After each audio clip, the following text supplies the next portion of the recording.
welcome to all of you here today. I'm part of a Milwaukee Turners Committee, and our group is about bringing together a broad-based coalition to do something about mass incarceration in the state of Wisconsin. Our goal is to reduce the prison population in the state of Wisconsin by 50% by the year 2030. It's a very ambitious goal, but we think with the help of some of the groups and individuals like all of you in the room, we can get it done.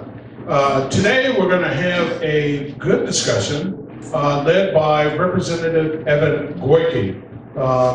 As you know, since about 1990, the prison population in the state of Wisconsin has grown from about 6,000 to 23,000. But what's even more alarming than that, and that's damn alarming, is that about 46% of our prison population is made up of African Americans.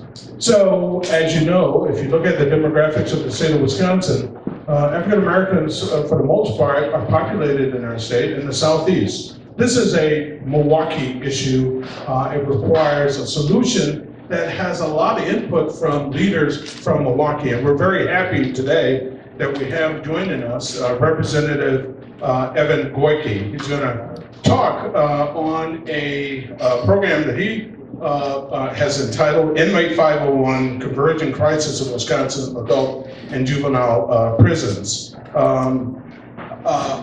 In fact, some of the proposals that Representative Goyke made as part of this, the talk that he's going to give you here today, apparently is being embraced by the governor of the state of Wisconsin. Evan is going to elaborate more both on the pieces of legislation that make up the Inmate 501 program, and hopefully give us some ideas to how he and the Democratic caucus will work with our governor to ensure that some of the pieces of legislation actually do become law. But also joining us today are several individuals, 3 individuals in fact, whom I think are important to have be a part of this conversation. Often when we talk about mass incarceration, we do humanize the discussion. We forget that all 23,000 of those individuals are in fact people who have lives, who have families, who have aspirations, who may have made mistakes, but nonetheless are folks who want to, I think, do what's best for themselves and their family. So in that vein, we have individuals who have been formally incarcerated, and I'll introduce them and ask them to join us here up front. First, we have James Cross. James, you want to come up and have a seat? Oh, okay. Or you can sit there. James has worked hard to make positive changes in his life and is proud of the fact that he's not had any interaction with the criminal justice system for about 9 years. In fact, he's been pursuing his undergraduate degree and is well on his way of achieving that objective. In fact, one of the things that James is hoping to get done is to have his biology degree from the University of Wisconsin-Milwaukee real soon. So James, thank you very much for being here. We also have today joining us the Minister William Harrell.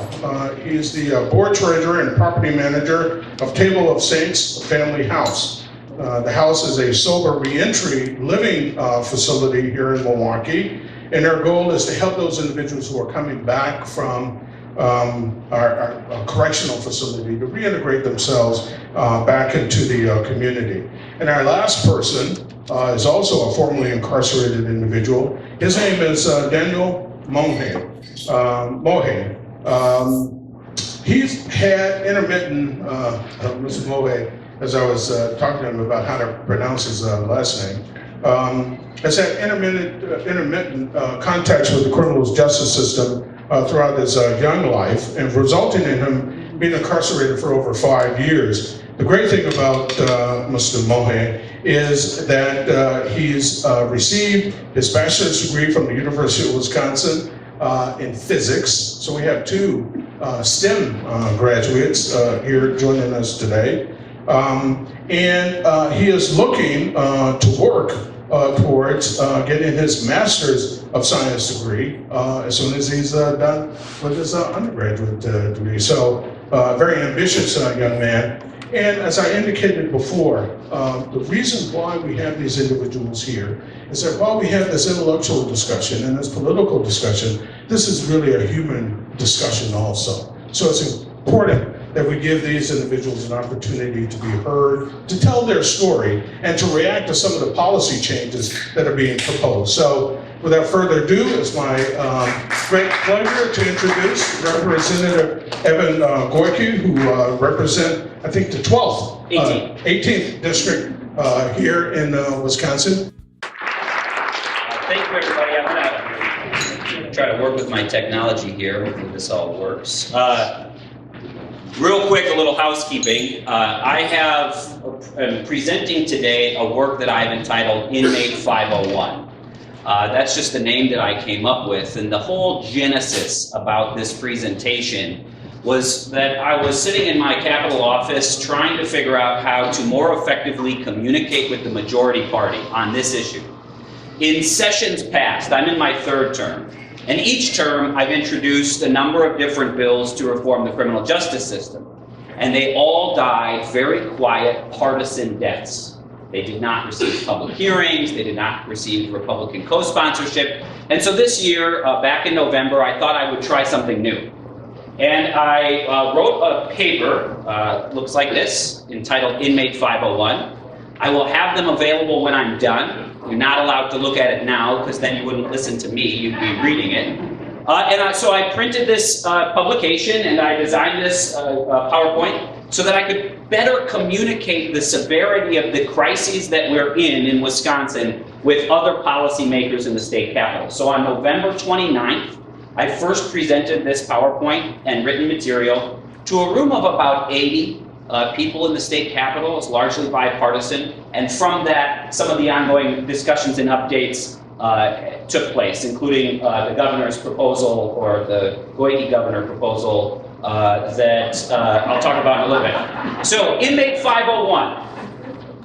First and foremost, I'm going to have to probably just do this manually, sorry. The name 501 is on purpose. So Inmate 501, that man, that adult man, will be the first Wisconsin inmate sent out of state because of overcrowding since the early 2000s. And that number, I'll explain in a minute, really represents the one inmate too many for our prison system in the state of Wisconsin. So what happens to that person, Inmate 501, is either we build a new prison, we expand some existing prisons, or we send that person out of state, likely to a private prison, which we did in decades past. So I'm going to make the argument today that neither of those two options are necessary. We do not need more capacity. We do not need to send people out of state. We can engage in criminal justice reform and reduce the population. So the objectives that I've set forward in today's presentation, first, I hope all of you have a better understanding, that you leave with a better understanding of the criminal justice system in Wisconsin, that you understand the crisis of overcrowding and in the adult system and the rate of vacancies in the juvenile system. And then the third objective is that we all take some responsibility and we change. This next slide, that's okay. I can. All right. So this is I want to pause for a second here and tell you what I'm not going to talk about today. Because if I were to cover every single issue that we have in the criminal justice system, it would be all night and into tomorrow. So I'm not going to talk about old law inmates and reform that's needed to the parole system. I'm not going to talk about the staff within, or the staffing rates within the Department of Corrections and the behavior of probation and parole agents. I'm not going to talk about solitary confinement or police practices. I'm going to focus solely tonight on adult overcrowding and the level of vacancies in our juvenile prisons. So we're going to have questions and answers. And I'm hoping that some of you think in your mind, well, what about those old law guys? And we're there, we're working on them. This presentation does not include a policy proposal to address old law inmates. That doesn't mean that they're not on our radar. This is what my intention is to bring attention to the immediate crises of overcrowding and some low-hanging fruit solutions that other conservative majority states have enacted. Let's talk about some myths before we move on, so that one of my goals here is that we have really an accurate, broad, accurate foundation of information. First, if all we do is reform nonviolent drug policies, we'll empty our prisons. Wrong. Factually wrong. The majority of people in Wisconsin's prisons did not commit a drug crime. Second is that it's all the Department of Corrections' fault. And I really should say it's like half their fault. I'm going to pick on them in a little bit about how they make their decisions to revoke people from extended supervision, but largely in the state of Wisconsin, the Department of Corrections does not have discretion. Because of truth in sentencing, which was passed at the end of the 1990s, if the Department of Corrections receives an inmate on a 2-year sentence, they do not have an option but to house that person for 2 years, with some very small exceptions. And the last is that our prison population, this is a myth, that crime is out of control and it's at the highest rate it's ever been, and that's why our prison population is so high. That's wrong. We've had spikes of violent crime in the city of Milwaukee, but overall our crime rate today is far less than it was in the 1990s. And nationally, the trend of the crime rate is going down. So I had a number of the members of the Department of Corrections in the audience when I first presented this, so maybe I was trying to warm up half of the crowd so they weren't super mad at me, but there are a couple of things that the Wisconsin DOC does well, and I want to acknowledge good behavior when it happens. First, they are working to improve their reentry programs. Windows to Work, the ORS program are receiving more attention and more funding. Second is an increased use and reliance on evidence-based risk assessments like the COMPASS exam to try to make more informed decisions for those discretionary actors. And then finally, in Wisconsin, we have pretty good access to data. And I'm going to talk about the data now. So this next slide, this is the DOC's homepage on the left. Pretty nice. On the right is a tab called Data and Reports. And so you can go on your phone right now and go to this website and pull up the Data and Reports page, and you'll be able to, in that second gray bar, I know it's hard for you to see, but that second gray bar, every single Friday, the Department of Corrections counts everybody in the system that's in prison. And they publish it every Monday. So we can track on a weekly basis what the population looks like. Both men, women, adults, juveniles, and by institution. And so if you were to click on that Data and Reports page, you would see something like this, which is illegible. If we were to focus in on the important information, it would look like this. And this is from the most recent report, which I believe was a week ago Friday. So a couple of things to pause on this slide. Design capacity means what it says.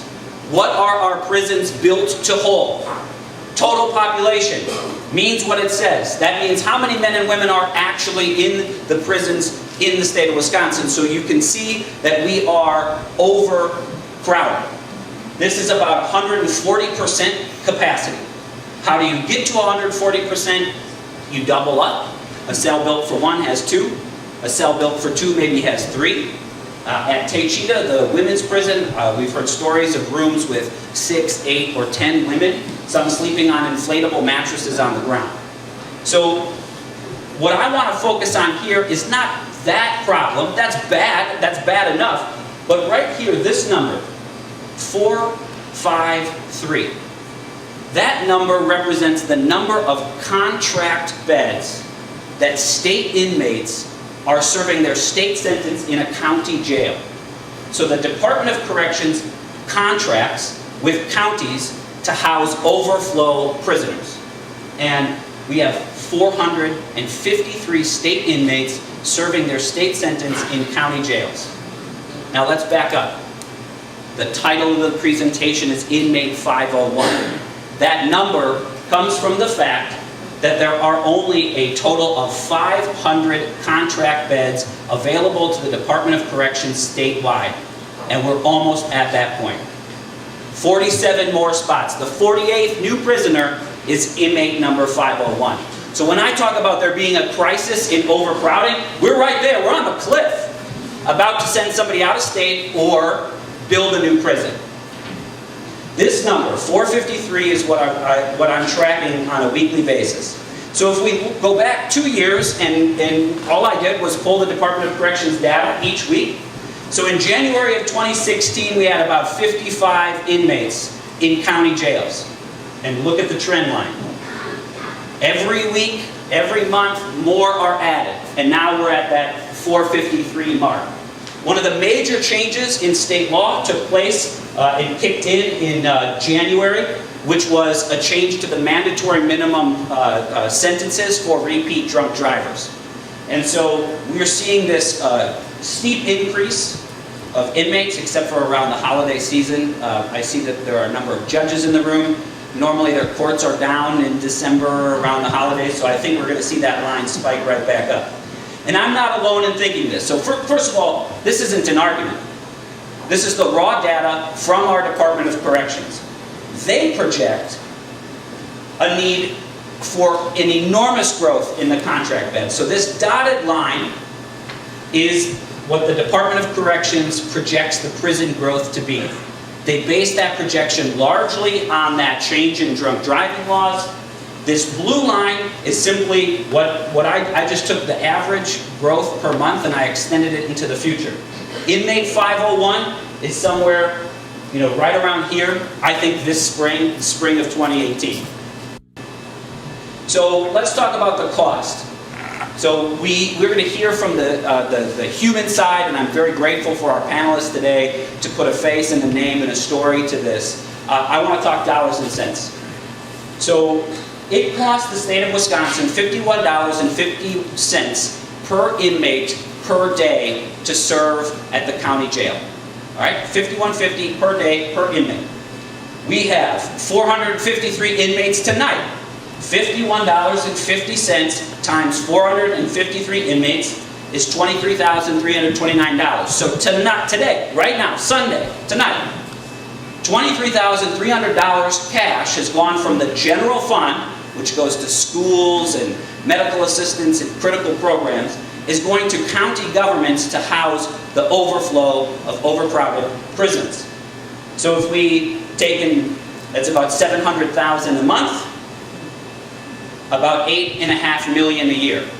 Now, this $8.5 million is already budgeted in the last state budget for 2018 and 2019.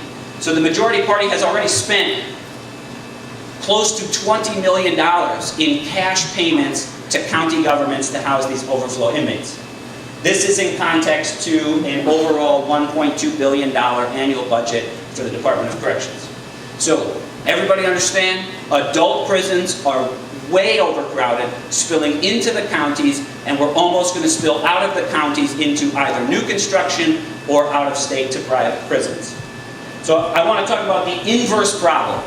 We've had the opposite problem in juvenile corrections. This is an aerial photo, lovely fall foliage of rural Lincoln County, Wisconsin. So this is Lincoln Hills, the juvenile prison.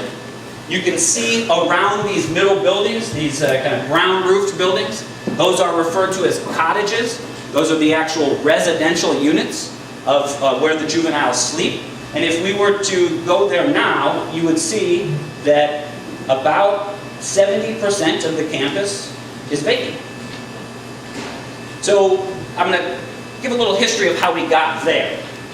In the 90s, we had nearly 1,000 juveniles incarcerated. We had 3 facilities, Ethan Allen in Waukesha County, Lincoln Hills up north, and Southern Oaks in Racine County.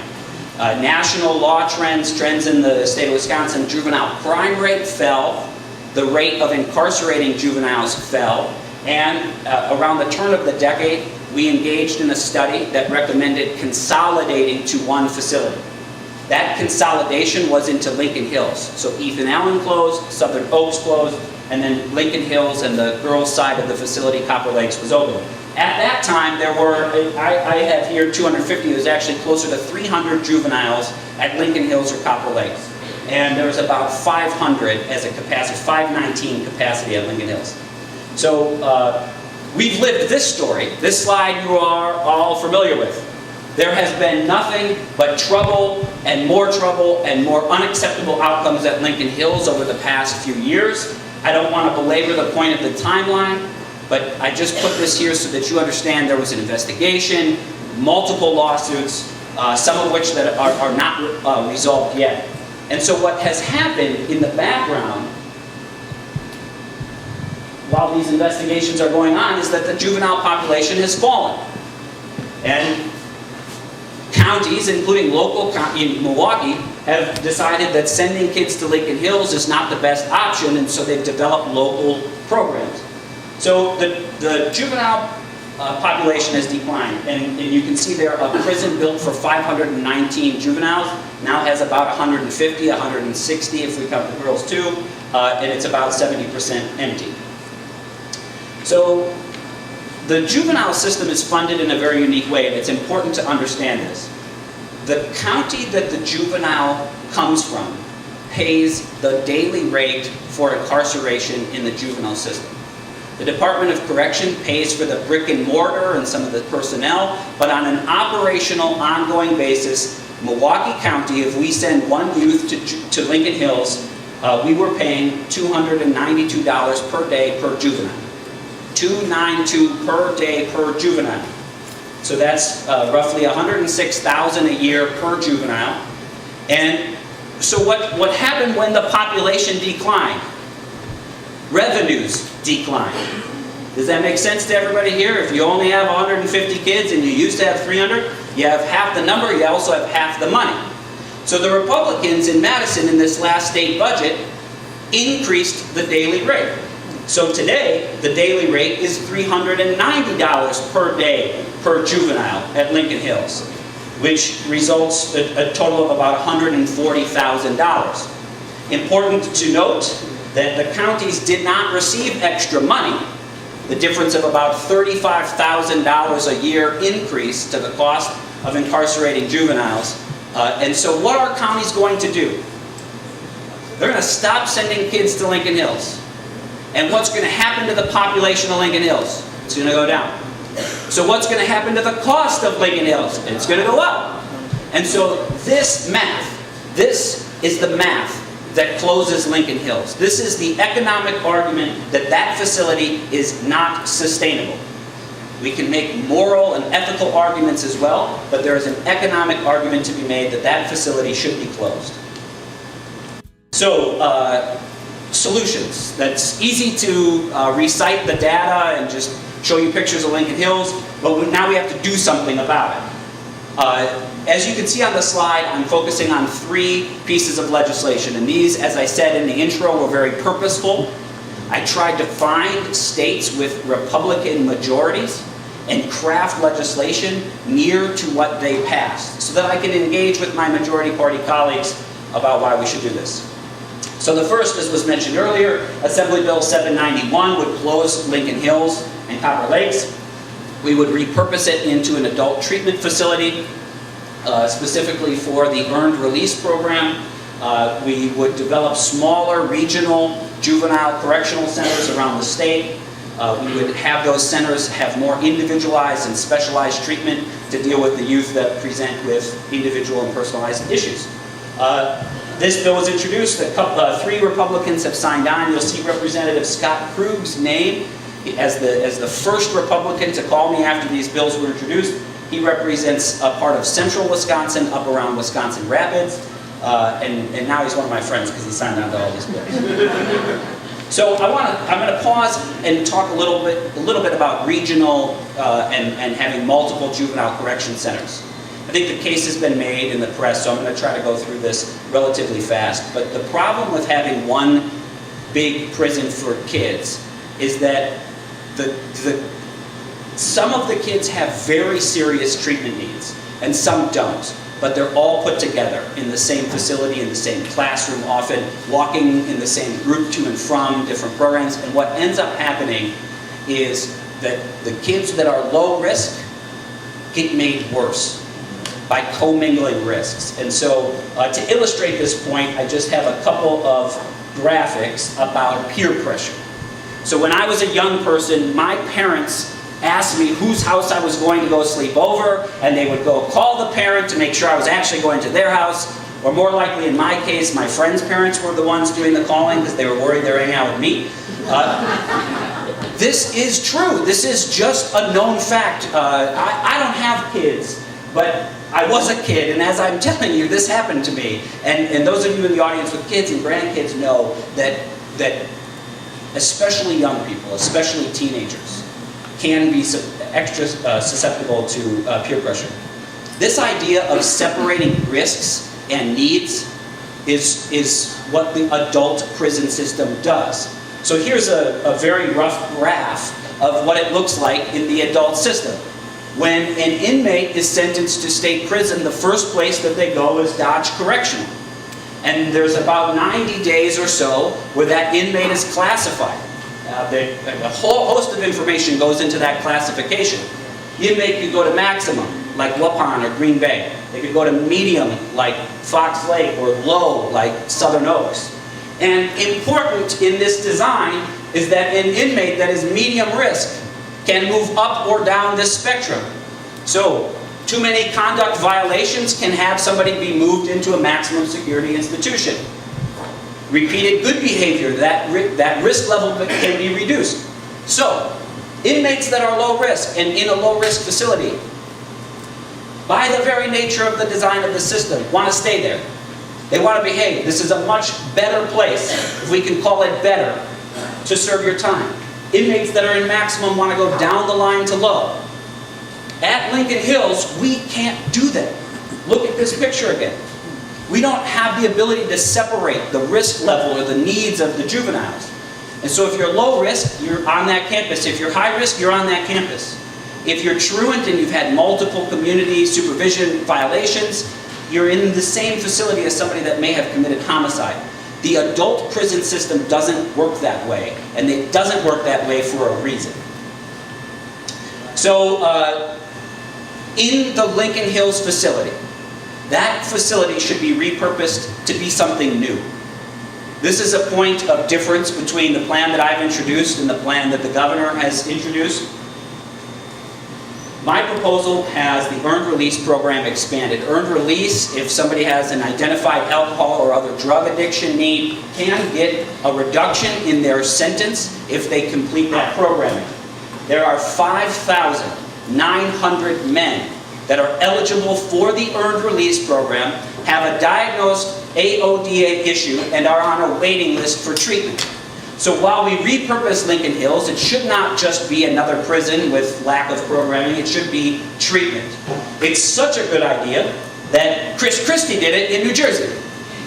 I don't often look at New Jersey Republicans for the examples of my legislation, but if they can do it in New Jersey, we should be able to do it here. So this is a key point, that as this debate goes forward, repurposing Lincoln Hills, it should not just be a medium security, an extra prison. It should be something new, and it should be designed to alleviate that backlog of treatment needs.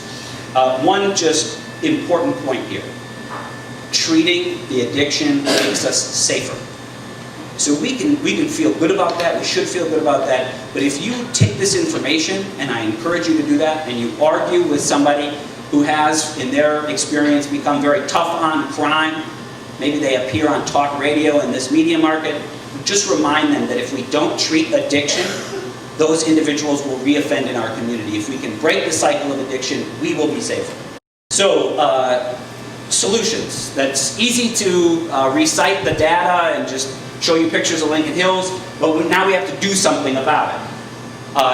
As you can see on the slide, I'm focusing on 3 pieces of legislation, and these, as I said in the intro, were very purposeful. I tried to find states with Republican majorities and craft legislation near to what they passed, so that I can engage with my majority party colleagues about why we should do this. So the first, as was mentioned earlier, Assembly Bill 791 would close Lincoln Hills and Copper Lakes. We would repurpose it into an adult treatment facility, specifically for the earned release program. We would develop smaller regional juvenile correctional centers around the state.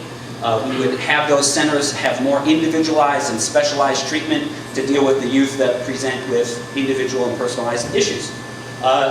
This bill was introduced. 3 Republicans have signed on. You'll see Representative Scott Krug's name as the first Republican to call me after these bills were introduced. He represents a part of central Wisconsin, up around Wisconsin Rapids, and now he's one of my friends because he signed on to all these bills.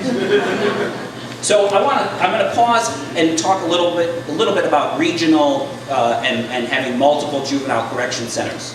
I think the case has been made in the press, so I'm going to try to go through this relatively fast. But the problem with having one big prison for kids is that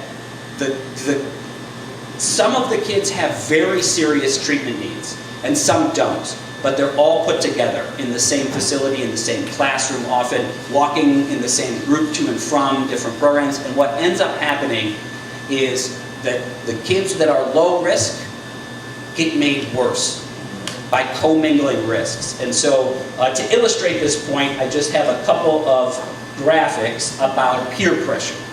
So when I was a young person, my parents asked me whose house I was going to go sleep over, and they would go call the parent to make sure I was actually going to their house, or more likely in my case, my friends' parents were the ones doing the calling because they were worried they were hanging out with me. This is true. This is just a known fact. I don't have kids, but I was a kid, and as I'm telling you, this happened to me. And those of you in the audience with kids and grandkids know that especially young people, especially teenagers, can be extra susceptible to peer pressure. This idea of separating risks and needs is what the adult prison system does. So here's a very rough graph of what it looks like in the adult system. When an inmate is sentenced to state prison, the first place that they go is Dodge Correctional. And there's about 90 days or so where that inmate is classified. A whole host of information goes into that classification. The inmate could go to maximum, like Waupun or Green Bay. They could go to medium, like Fox Lake, or low, like Southern Oaks. And important in this design is that an inmate that is medium risk can move up or down this spectrum. So, too many conduct violations can have somebody be moved into a maximum security institution. Repeated good behavior, that risk level can be reduced. So, inmates that are low risk and in a low risk facility, by the very nature of the design of the system, want to stay there. They want to behave. This is a much better place, if we can call it better, to serve your time. Inmates that are in maximum want to go down the line to low. At Lincoln Hills, we can't do that. Look at this picture again. We don't have the ability to separate the risk level or the needs of the juveniles. And so if you're low risk, you're on that campus. If you're high risk, you're on that campus. If you're truant and you've had multiple community supervision violations, you're in the same facility as somebody that may have committed homicide. The adult prison system doesn't work that way, and it doesn't work that way for a reason. So, in the Lincoln Hills facility, that facility should be repurposed to be something new. This is a point of difference between the plan that I've introduced and the plan that the governor has introduced. My proposal has the earned release program expanded. Earned release, if somebody has an identified alcohol or other drug addiction need, can get a reduction in their sentence if they complete that programming. There are 5,900 men that are eligible for the earned release program, have a diagnosed AODA issue, and are on a waiting list for treatment. So while we repurpose Lincoln Hills, it should not just be another prison with lack of programming, it should be treatment. It's such a good idea that Chris Christie did it in New Jersey.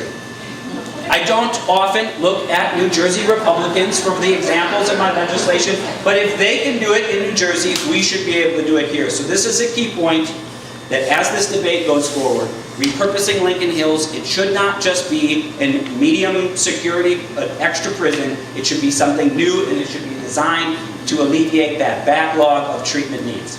One just important point here. Treating the addiction makes us safer. So we can feel good about that, we should feel good about that, but if you take this information, and I encourage you to do that, and you argue with somebody who has, in their experience, become very tough on crime, maybe they appear on talk radio in this media market. Just remind them that if we don't treat addiction, those individuals will reoffend in our community. If we can break the cycle of addiction, we will be safer.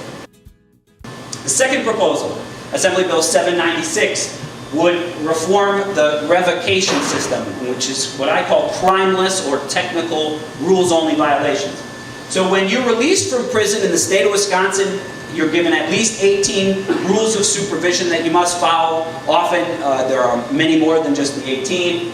And the Department of Corrections has discretion to revoke your supervision and return you to prison for a violation of those rules.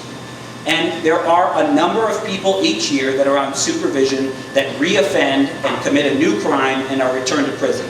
There are also a number of individuals that do not reoffend, but commit what is called a rules violation, or what we could think of as a status offense, that are returned to prison for only a violation of the rules. And I don't think that's fair, and I also don't think it's a good use of our resources. So again, we saw my buddy Scott Krug and Jeff Mursaw, who's from as far away from Milwaukee as you can get in the northeast corner of the state. 2 Republican co-sponsors. So here are a couple, these are just some of my favorite rules of supervision. Some of our panelists could talk about it in greater detail, but obtain a travel permit prior to leaving the state of Wisconsin.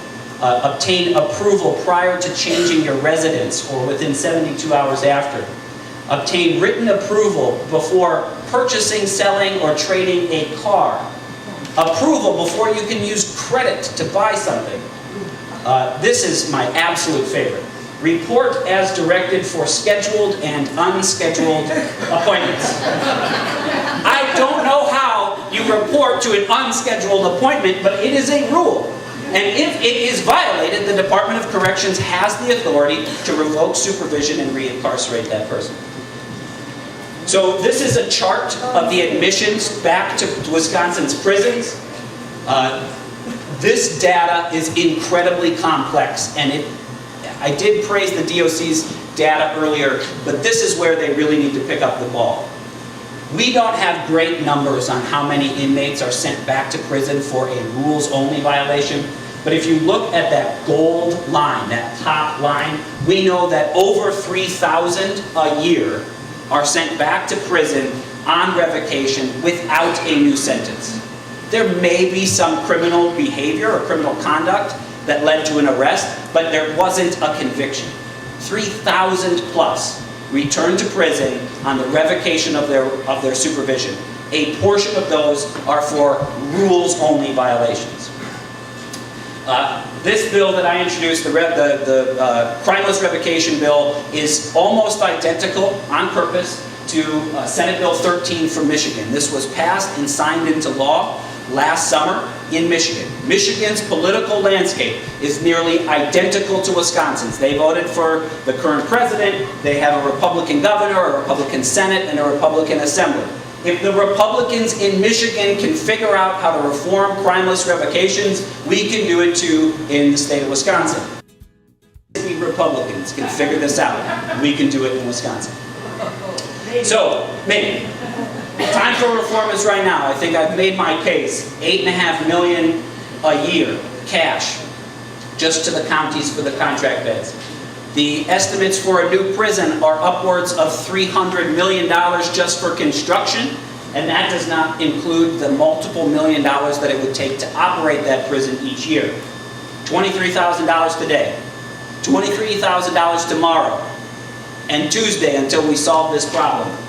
And that's money going out of our pocket, not going to places where we need it. So, the next steps: repurpose Lincoln Hills, reform the crimeless revocation, expand earned release, save money, reduce crime, and solve an immediate problem of prison overcrowding.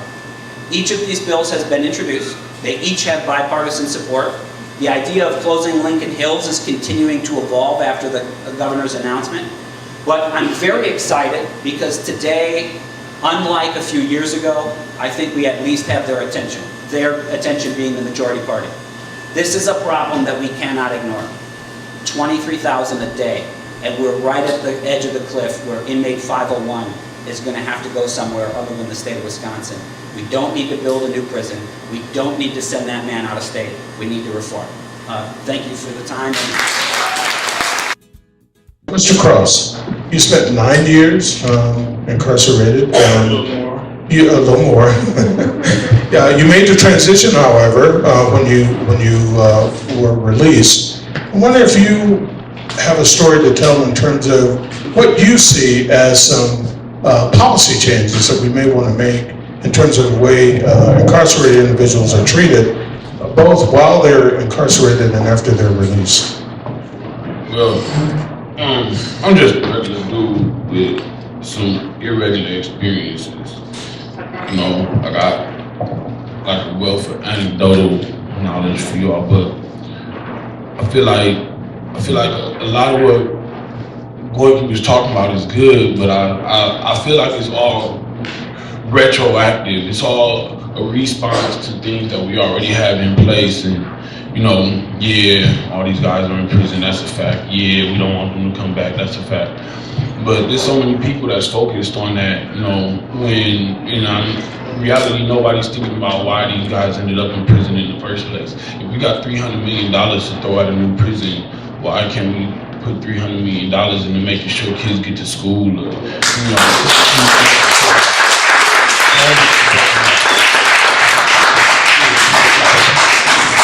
everything is all well and good, you know, like there is a need for retroactive response to things, but you know, if our goal is to have something happen by 2030, that's 12 years from now. Like that's a whole school career, you know, 1st to 12th grade. If we got in on the ground level with kids, then maybe they won't be in prison. Maybe our prison population will be a quarter to 10% of what it is today, instead of focusing retroactively on the guys that already wore steel bracelets.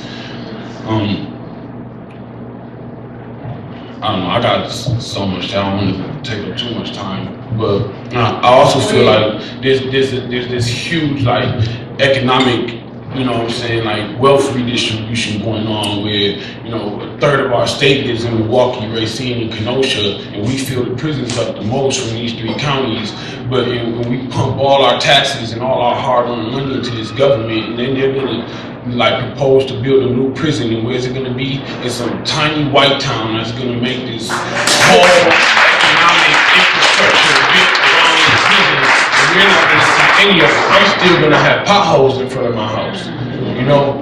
And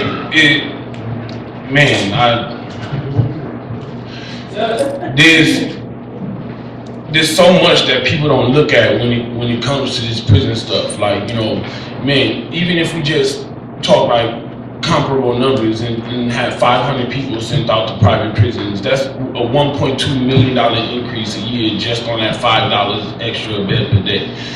You know, but that don't even factor in the fact that you're stealing all the hope from these guys that you don't want to come back to prison. Now they're 8 hours away, 10 hours away. They're not getting no visits for the 6, 7, 8 years that they're in prison. Their phone calls cost more. They're really being warehoused and going into prison and coming out the same person, and then you're mad at them because they're the same person and they haven't assimilated. But really all dude's been was canned.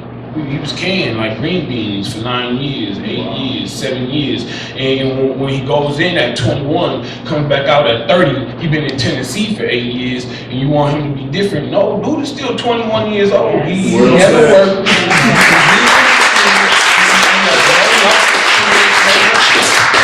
The guy's not on the door.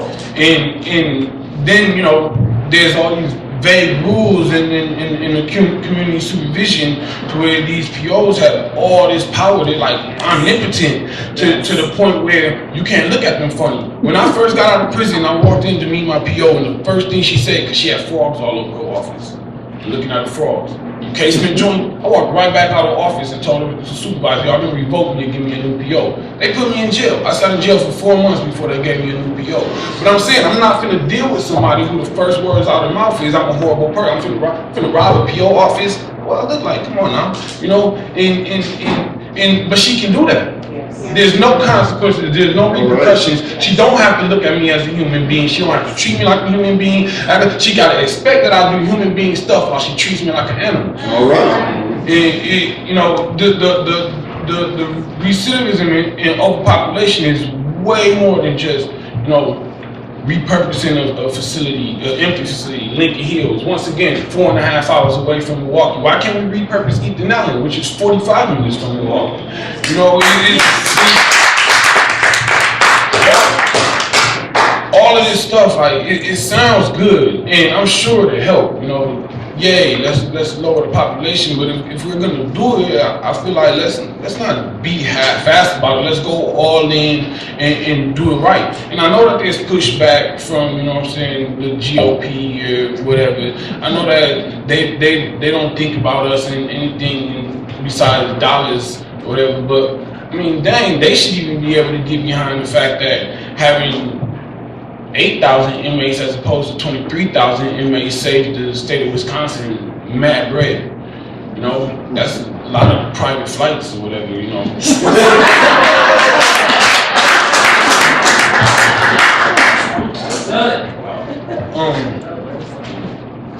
I don't know, it's just, as I've read over it, I thought like, it's really great, and I applaud you, Workgroup, for making this your thing over these years. But I really feel like, you know, like if you immerse yourself a little bit more into what it's like to come home and have just be a burden, you know, come home from prison and your moms don't want you couch surfing, your aunt don't want you couch surfing, you ain't got nowhere to go, you know, you never had a job, you never finished regular school, you ain't got no plugs, no support system besides the D-boys and the gangbangers you knew before you went to prison, and you're expected to assimilate immediately upon jumping off the Greyhound bus, and it don't work like that. You know, a TLP or a halfway house, you got to get in and out in 90 days. These cats they come home from prison homeless, destitute, indigent, and you know, they not finna starve. Some of them, the easiest thing to do is go back to the joint, you know, and some of them try to get it how they live, and you know, like the recidivism and the reoffending. I mean, I see that the gold line was above all the other stuff, but when you put the gold, the blue and the red line together, you know, we still got more people going into prison with new cases than, you know, on technical reps, and it's because, you know, when I have to have a house in 90 days, but the temp service won't even send me the quad. All right. What am I gonna do? You know, it's either go back to the joint or get a house. And you know, you between the rock and the hard place, you know, it's like, man, we'll try to love the police and get a house, you know, then just walk back to prison. So I feel like if we're gonna, I mean, exactly that, get in a house. Like, you know, you got 60 days to get out this TLP. On your 60th day, they putting you out. Whether you got somewhere to go or not, somebody else is coming to your bed. You know, they can change the sheets, and that's it. And I feel like the whole issue of reoffending and recidivism is a like extremely complex situation that expanded treatment and help a lot, you know. But to be honest, you know, I lived with these guys. This was my life for almost a decade, you know. The guys with the drug issues, they need help, but those are also the guys who can't wait to get back out and pick up the needle, you know what I'm saying?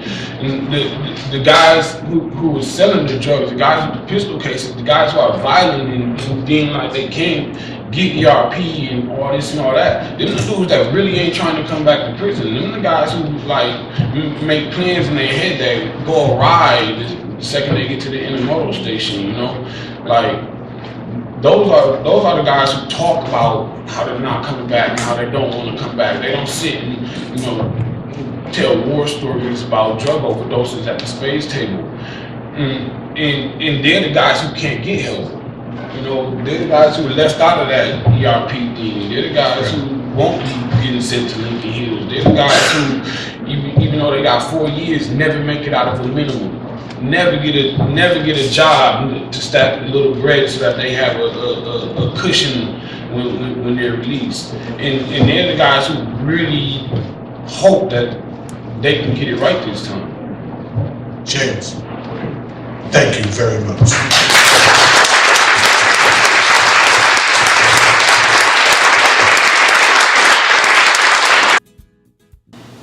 Also, I wanted to say something about doing time in county jails across the state. So when I was first incarcerated, when I was first sent to prison after going to Dodge, so that little graphic you showed was a little bit simplified. After going to Dodge, I actually went to a county jail for about 9 months. And county jail time is tough, it's really tough. As James said, he would rather spend, time in solitary confinement in Lincoln Hills than he would be in general population in some of these prisons. Same goes with these county jails. So, I mean, if push comes to shove and you have to do one or the other, my vote is actually to build a new prison because serving time in county jail is no joke. It's extremely rough, extremely awful. It's borderline inhumane. So that's just my experience. And just to build off that, the $51.50, that figure that I cited, is the base payment that the state gives to the counties on contract. That is for the very simple warehousing of men. It does not include any money for any programming. And so state inmates that are serving their state sentence in a county jail would require the benevolent action of the county government to spend additional dollars to move that state inmate into their program. Well, we all know that that's not going to happen. So that experience of serving a long sentence in a county jail is far more like being in solitary confinement than an actual prison. No green space or rec time, no programming, no jobs. I mean, because they're not Huber eligible, so there's a lot of additional problems, and I thank you for bringing that up as well. So, just really quick, the moderator wanted me to give some examples of why it's so horrible to be in county jail versus prison time. So, in the state prisons, they have certain, limitations or certain requirements that you have to be fed 3 times a day. You have to have, vegetables, fruits, etc. You have time to go outside and exercise. In my opinion, it's like basic human rights. You can't just be locked in a cell all day. In county jails, as the representative said, you don't have services. You don't get to go to GED classes. You don't get to go to school. A lot of these places don't have libraries. A lot of these places barely have a TV. You have very limited resources, but on top of the limited resources, you have a room. You have a cell block. You might have let's say 4 or 5 cell blocks on a given floor. You have 6 floors. Each floor is monitored by 1 man, 2 men. Each cell block might have 20, 30 inmates. The cell block is a quarter of this room. So you have all these people jammed into this room for 24 hours a day, every day. You have very limited ability to make phone calls, to see outside, to get exercise, anything. It's honestly, it's abysmal. Also, there's an intangible that people don't talk about in prison. When you sit in prison for years, you develop friendships, familial bonds with people. You spend every day with these same people over and over and over and over and over. When you're sitting in the county jail, dude comes in on Friday, he's going on Sunday. Dude comes in on Monday, he leaves on Wednesday. And you don't never really get this sense of normalcy. In prison, there's this, whole I don't want to call it community, because I have positive connotation with the word community, but there's a organized structure, apart from the employees, where people know their place, and it just makes having the routine that much simpler, because I know that I'm gonna eat with him, and I know that I'm gonna hoop with him or whatever, instead of every day you wondering who your cellie's gonna be. And also in the county jails, it's kind of like what you were saying earlier about like Lincoln Hills, about the women facilities where they just mix you in together. So I was in there with people convicted of murder, people convicted of kidnapping and rape, pedophiles, all types of craziness. You just all mixed together. So it's just very, very good. For those of you who don't know me, my name is Supreme Moore Mukunde. I represent the 10th District on the Milwaukee County Board of Supervisors. Welcome to the 10th District. And my question is for Representative Goyke and anyone else on the panel. One, the county board, Milwaukee County sends the most juveniles to Lincoln Hills and Copper Lake. One. And so a lot of that money that they get comes from Milwaukee County, approximately $300+ a day per young person. One. Two, we have done some things on the county board in an attempt to draw back, because our thing is it's a state facility, so we can't close it, but we can starve the beast. We can try to pull back as many young people as possible from that facility and do some type 2 residential stuff here in the city of Milwaukee, where you have some of the nonviolent young people who are not as high of a risk. Then we can focus on more of the future of the young people who are kind of the more risky folks, like the ones who steal cars, etc., because they still need love too. So my question about Lincoln Hills for you, Representative Goyke, is I haven't been there, but my colleagues have been there, and Chief Justice Maxine White said you go up there and it looks like small cages for animals. And so with the renovation, even if it becomes, am I standing too close to something? If it becomes a space for adult offenders, I think that still will have a traumatic effect on adults who are in a space where it looks like animal cages. And so how does that renovation go where it's not a cage for human beings that look like small animal cages, if you will? About prisoners, I'd rather be in Lincoln Hills any day of my life. The rooms are bigger, the ceilings are higher, you got a window that you can see out and like not just see light, not just see the day change to the night, but like for real sun and green and trees and you know hands down psychologically I'd rather be in segregation in Lincoln Hills than general pop than adult prison. So do you want to? I just want to piggyback on what James is saying. I was in MFDS, and when I was in MFDS is like an 8x6 cell, okay? And it's basically designed for one person, but they put a bunk in there for 2 people, okay? Now, 2 people in 8x6 cell, okay, and plus they have a toilet there. And so 2 people have to figure out a way to make it private to use, and then they have a thing called a boat that they slide under the bottom bunk. Now we got 3 people in a 1-person cell that's as small as a solitary confinement cell. 3 people. Now this is MFDS, and this is how many floors are there? Like 8 floors. And 6 floors, and all the floors are full. It's overcrowded, in fact, okay? Even the women are sleeping in boats on the floor. MRSA, staph diseases, all different type of, even suicide is going on. Now MFDS it just needs to be shut down. MFDS needs to be closed. Some people, all they know is prison, okay? So they have to adjust to society. Some people have mental health problems. Some people have, what do you call it, dual diagnosis. Some people come out of prison with schizophrenia. Some people come out of prison with, multiple personality disorders. I mean, there are different disorders, not to even mention the drug abuse. Okay, and our new epidemic, these opioid thing. Why wasn't cocaine an epidemic? I don't understand that.